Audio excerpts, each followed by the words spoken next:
Purihin natin ang Panginoon. Ngayong araw na ito, gusto ko po kayong paalalahanan.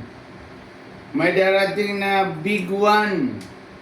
Ito po ay malaking lindol na hinula dito sa Biblia sa Mateo 24 verse 2 na ang lahat ng mga building bago dumating ang Panginoon, ito'y guguho lahat.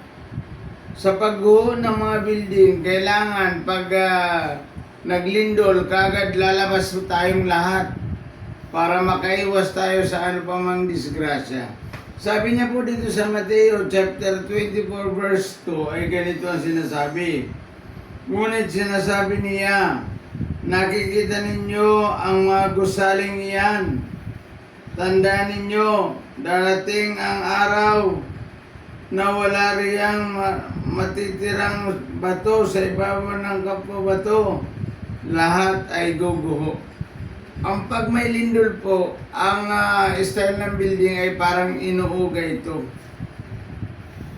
Ito po ay hindi hinahampas ng hangin, bagyo po yung hinahampas ng hangin. Ito po ay inuuga, kaya gumuguho siya pailalim. Ngayon, kapag mayroong lindol, ay lalabas po tayo sa ating mga gusali, sa ating mga bahay. Kung bato ang ating bahay o kaya naman kahoy, ay maaari kayong mabagsakan ng mga kahoy o kaya mga bakal. Kaya dapat niyong lumabas.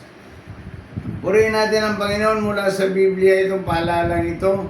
Lahat ng building ay guguho bago dumating ang Panginoon. Pero mayroon paalala ang Biblia sa mga alagad at sa ating lahat na dapat lumabas ng bahay bago maglindol. O, halimbawa, nag-umpisa ang lindol, labas ka agad ng bahay para makaiwas sa ano pa mang sakuna. Purihin natin ang Panginoong Jesucristo. Si Kristo lamang ang tagapagligtas. Magsisi na tayo sa ating mga kasalanan at tanggapin si Jesucristo para tayo ay mayroong tagapagligtas.